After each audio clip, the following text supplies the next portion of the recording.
Hello बंधुगण आपन स्वागत ओडिया क्रिकेट न्यूज रो आउ एक नुआ वीडियो को। तो बंधुगण आज आम आलोचना करबा तृतीय टी20 मैच रे जो इंडिया बनाम ऑस्ट्रेलिया अछि सितरे तीनोटी बड़ परिवर्तन करि पारती कैप्टन रोहित शर्मा। तो बंधुगण द्वितीय सेकंड मैच रे रोहित शर्मा जो 20 बॉल 46 रो झड़ पारी खेलते बदले इंडिया सीरीज को 1-1 रे करछि एवं एही बड़ मुख्य तीनोटी परिवर्तन देखा जाय पर आज रो मैच रे।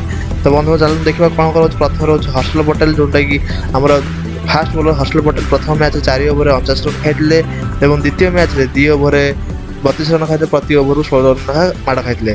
बदल खेला जाई पारे भुवनेश्वर कुमार को जोरा रहुची रोहित शर्मा अधिनायक ताको चेंज करि पारंती।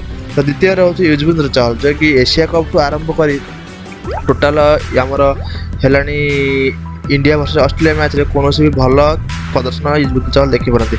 बदल खेला जाई पारे रविचंद्र अश्विनी की जे कि अच्छी आम बसती पामिलियन खेला जाई पारे रविचंद्र अश्विनी की युजवेंद्र चहल जगह। तृतीय परिवर्तन आम गत मैच देखा दिनेश कार्तिक ऋषभ पंत 2 जन जगह खेलुते किंतु दिनेश कार्तिक ऋषभ पंत आगे बैटिंग कर दिया जैकि से फिनिशिंग टच दे मैच जिते। तो से आमर ऋषभ पंत जगह द्रुत फास्ट बॉलर दीपक चहर को खेला जाई पारे। तो बंधुगण यही तीनोटी मुख्य परिवर्तन देखा जाए शेष टी20 मैच जोटा कि रही सीरीज निर्णायक मैच।